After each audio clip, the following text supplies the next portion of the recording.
Hello everyone, I hope you're all doing well. So today I'm going to do something new. I found a book that looks quite interesting and I haven't read it yet. So we're going to be reading it together for the first time. I have no idea what it's about, but the title of the introduction really intrigued me. The title is The Truth in Kensington Gardens, and I love Kensington Gardens, so I thought it might be interesting to read. Again, I have no idea what this is going to be about, but we'll see how it goes. There might be some words in here that I might stumble with, but we'll just go with it. We'll see what happens. So this is the book. It is God is My Adventure, a book on modern mystics, masters, and teachers by Rom Landau. Right. So we're going to read the introduction. It's called Truth in Kensington Gardens. It starts with a quote by Sir Arthur Eddington. I am not sure that the mathematician understands this world of ours better than the poet and the mystic. Right. It began like this. One day in May, during an exceptionally cold spell, I was walking through the deserted Kensington Gardens, and it suddenly occurred to me that had it not been May, but January, we should not have thought the weather very cold. Instead of cursing our treacherous climate, we should have enjoyed the park, even without overcoats. I found the idea attractive, and I began to make myself believe that it really was not May, but January. The atmosphere around me seemed to change.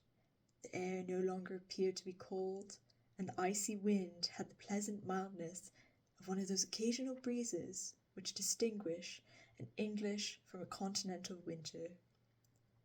I now remembered an early experience. I had been travelling through China, and once for a whole day it had been impossible to get any food. To pass the time, I began to imagine the perfect meal, thinking of it not in an abstract way, but as though I was actually eating it. I went solidly through it, taking 2 helpings of each of the many rich courses, and eating more than was good for me. The intensity with which I gave myself up to it made me quite ill. The experience in China, like that in Kensington Gardens, illustrates the power of one's mind. Belief in the power of the mind over the body does not, however, imply advocacy of mental healing. Modern civilization has been concentrating on the development of our bodies while neglecting our minds. We sleep with our windows wide open in winter. We consult doctors about our diet. We visit expensive spas and examine, at the slightest provocation, the colour of our tongues. But we do not bother about finding the best exercises for our minds or the right diet for our mental system. The various forms of mind healing drew our attention to the fact that for the cure of illness, our mind may be as important as doctors and medicines. But we cannot pretend that our mental equipment has reached a stage at which it could replace the highly specialized apparatus of modern medicine. There may come a time when we shall heal every disease through the power of the mind, and when we shall communicate with our friends in the other hemisphere through mental processes. We cannot, however, expect humanity to evolve a therapy of mental healing within 1 or 2 generations. After the war of 1914 to 18, wherever I went, no matter whether in England, on the continent, or America or in the Far East, conversation was likely to turn to supernatural subjects. It looked as though many people were feeling that their daily lives were only an illusion, and that somehow there must be somewhere be a greater reality. The urge towards it lay constantly at the back of their curiosity, and they were trying to satisfy that urge whenever they were able to get away, either from their daily round or from solitude. For most people can employ their thoughts only when stimulated by company and conversation. There were also these men and women who were trying quite methodically to find the reality behind the illusion of daily life, and they would attend special schools and follow special teachers. Slowly I began to understand that the quest for God is nothing but the desire for discriminating between illusion and reality. It is the longing for that ultimate truth which Blake described when he wrote, To see a world in a grain of sand, and a heaven in a wild flower, holds infinity in the palm of your hand, and eternity in an hour. End quote. Though the problem of truth is as old as the world, yet few things are more difficult than to define its limits, and the further we advance in the search for truth, the more those limits recede. It is not truth itself that varies, but only conceptions of it. The green apple is no longer green when I look at it in a dark room. Its greenness disappears as I give myself up to the enjoyment of its flavour, forgetting all about its looks. It vanishes, too, if I concentrate on another object nearby. It changes according to its surroundings, according to the colour of the object placed beside it. Yet there must be means of seeing the essential oneness of the apple, instead of its superficial multiplicity. Today, one of the main difficulties in seeing truth lies in our incapacity for thought. Our work has become specialized and simplified, our travel quick and effortless, even our amusements are transmitted to our homes. There is neither time nor apparent need for thought, yet the most natural way of finding truth is through thinking. For most people, it is easier to look at an apple, to smell, to touch, to eat, in short, to perceive it through their senses, than to contemplate it, to think, in a way that would allow us to record truth as clearly as the eye records colour and the palate taste. We must know how to think. Few people can do this, and it might well be if every one of us were forced to spend half an hour a day in a quiet room, utterly bereft of radios, telephones, newspapers, magazines, even of good books. There, out of sheer boredom, we should begin to think, and after a few months we should begin to discover that during these 30 minutes we have been able to accomplish more of significance than during the rest of the week. It is only in the last 2 centuries that intellectual thought was considered alone acceptable, and spiritual truth merely a doctrine of the various religions. And yet truth, in its spiritual sense, is, as compared with purely intellectual truth, like the day as compared with its image seen through the spectacles of night. During a sleepless night, little everyday dangers seem insuperable, and each difficulty is magnified beyond recognition. Every one of us has felt at some time or other, during the nightmares between sleeping and waking, that his problems were too complex to be solved by any other means than that of a dive through the bedroom window into the street below. When the morning arrived, the problems resumed their correct proportions, and likewise, when seen with the eyes of spiritual truth, those of our instincts and motives that seemed full of mystery become natural. There are, however, other reasons for searching after truth. The idea of such a search lies very near the idea of living according to standards consonant with ethical laws, for to live ethically means to do instinctively the things that are spiritually right. Here it may be remembered that there would probably have been fewer attempts of a transcendental kind after the war of 1914 to 1918 if modern leadership had been based more firmly on spiritual truth and thus have had deeper ethical roots. Surely conditions today would be different if men who directed our destinies had been driven more by conscious faith than by the forces of skepticism, of national ambitions, and of racial prejudice. For who were the leaders who directed the life of Europe in the last few decades? Emperors, kings, politicians, financiers, industrialists of various kinds.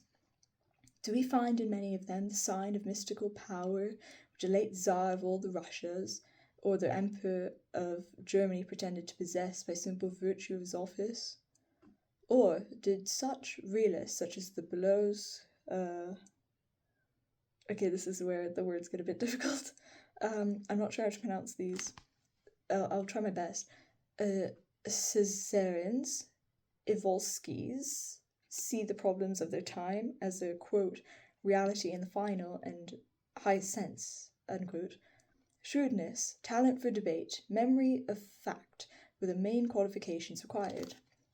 It will be an interesting task for future historians to show how the disasters of the last 25 years are due to the lack in the responsible men of Europe of real ethical foundations. For the people at large, driven into losing faith in former ideals, there was some excuse for their seeking after truth along new channels.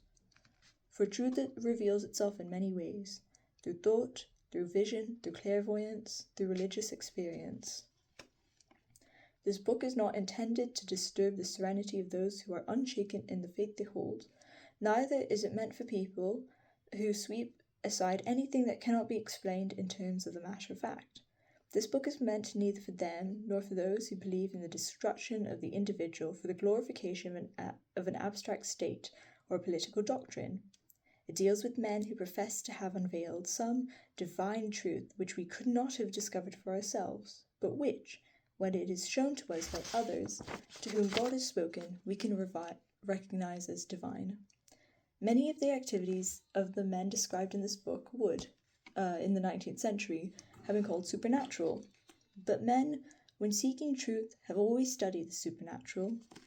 Whether we read Prometheus Bound, Hamlet, Faust, or the works of Homer, Dante, Milton, Shelley, we always find in them a preoccupation with the hidden powers that direct man's destiny from lands unknown. There are more signs than one that we no longer live in a period in which to seek truth in supernatural regions would be considered as verging upon insanity. Are the waves generated by a little electric instrument and those produced by our minds so different as to exclude the possibility of similar results?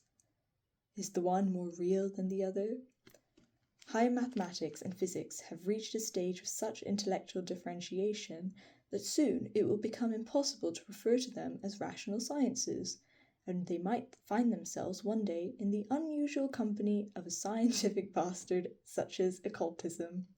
Many scientists admit that the new wave parable, rather than the former theory of the structure of electrons, or the theory of transformation of matter into energy, has brought science to a point where the word matter becomes somewhat out of place. The difference between certain processes within the atom and the process, say, of creative thought or emotion may, after all, not be very good. A man of science such as Sir James Jeans admits in his Mysterious Universe book that science is not yet in contact with, quotes, ultimate reality. If a leader of scientific thought admits that science does not provide ultimate reality, then people with less circumscribed vision simply have to venture into those lands that science feels shy of entering. No science, says Dean Inge in his admirable book on English mystics, quotes, which deals with one aspect of reality, exhausts what may be truly said about things. The world as projected by the ethical faculties have as good a right to claim reality as that which the natural sciences reveal to us. End quote. Science has begun to admit that the world of the spirit and the world of matter are not two antipodes. I struggled with that word so much. Antipodes. You know what word I'm talking about. The same applies to the natural and the supernatural worlds, and it is again Professor Jeans who confessed that the scientific conception of the universe in the past was mistaken, and that the borderline between the objective world as it is manifested in nature and the subjective one as it expresses itself through the mind hardly exists. In his presidential address at the annual meeting in 1934 of the British Association at Aberdeen, he said, quote, "The nature we study does not consist so much of something we perceive as our perceptions. It is not the object, but the relation itself. There is, in fact, no clear-cut division between subject and object." End quote.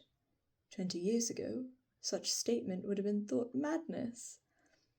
What matters more than this new spiritualization of science is the fact that there has always been men who believed in those unknown lands and who tried to investigate them even though science, philosophy, and at times official religion denied their existence.